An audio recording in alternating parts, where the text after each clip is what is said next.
name is Jacquelyne Mugenyi. I'm married, young woman. Jacquelyne is a young person who's only 26 and a mother and who is working, but above all, a person living with HIV for the past 9 years now. Actually, I made 9 years on the 1st of May. That's why I say 9 years now. My story is a story that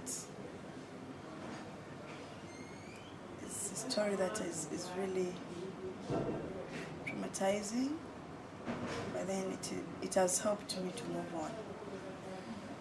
When I was at the age of 16, I met a person who really I thought loved me, yet he had different intentions as a person. He was actually older than me, and I did not first ask or talk to people about our relationship. Like, for example, my parents, because they're the ones who were supporting me in everything I was doing.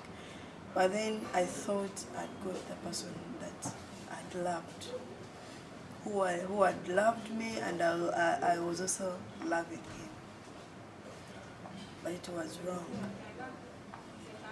This person had actually different intentions, and his intention was only having sex with me, that's all, and then infecting me. I remember at the age of 16, I did not have sex. I was still a virgin. But the first day, I decided not, because I don't want to lose him, because I felt he loved me. As a saying that goes that the first cut is the deepest. So I thought that this was what I always wanted. Why should I leave my first love? The first time I accepted and said, yes, I don't want to lose you. Let me have you. It's that day I'll never forget. That day,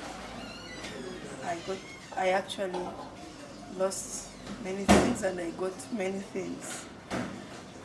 That day, I lost my virginity. I got pregnant,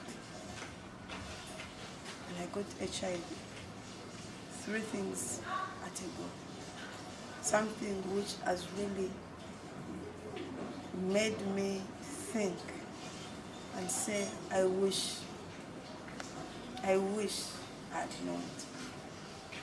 Unfortunately, my baby, who I actually got in that time, passed away. But then I moved on. So when he died, that's when I realized that I really needed to go and do a medical checkup.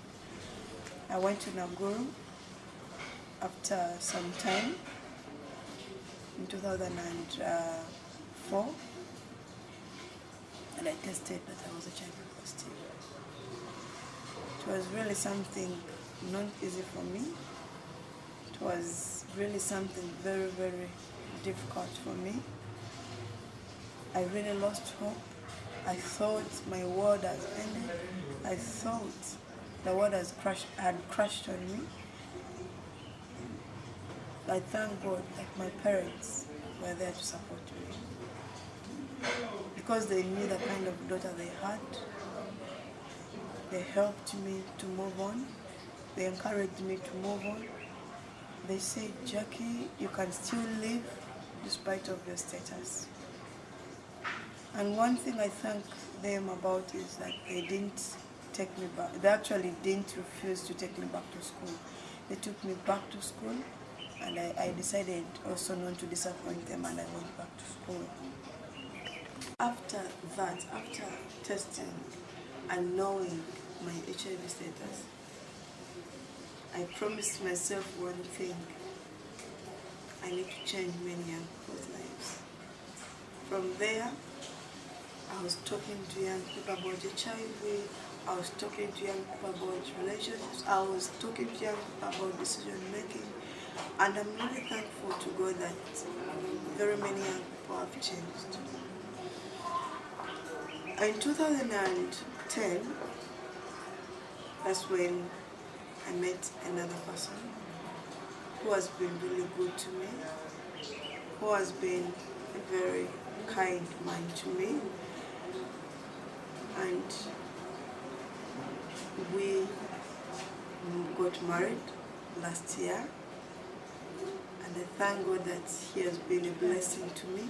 He has helped me to move on despite of my status.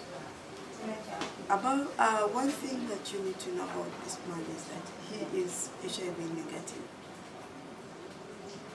I thank God that he has been a blessing to my life. He has been, I think he's God sent, because he has helped me to move on. He has helped me to make a good decision. We have a child, Alpha, who is really a blessing to us. He's also HIV negative. And God willing, I pray we have as many children as we can. However, I've had challenges as a person. You know, being in a relationship when one is HIV negative and the other one is HIV positive, there are very many things that you cannot get.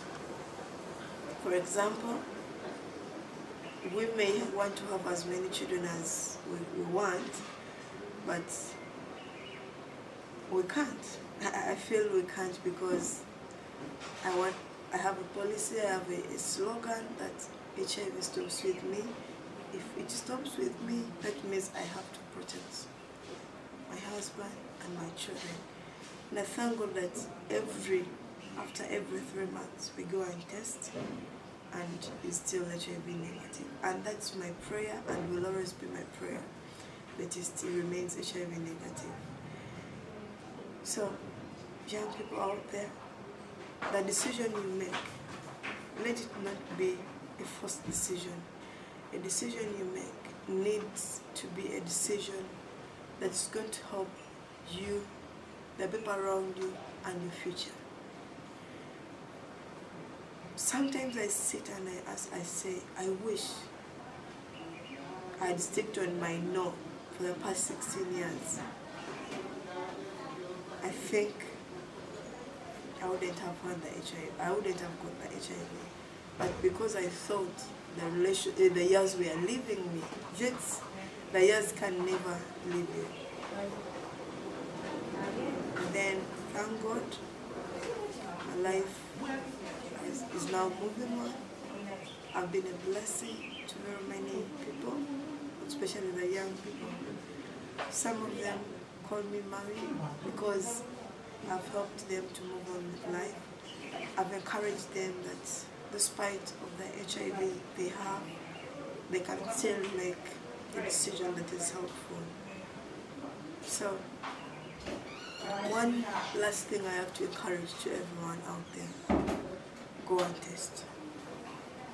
Don't base on the results someone brings to you and say, look here, me, I've already tested, so we can move on. If you are in a relationship, go and test together. If you have not yet started the relationship, please know that HIV is a reality. HIV doesn't discriminate. HIV doesn't know color. HIV doesn't know language. HIV doesn't know country. You can get HIV if you don't protect yourself. It is your responsibility. May God bless you.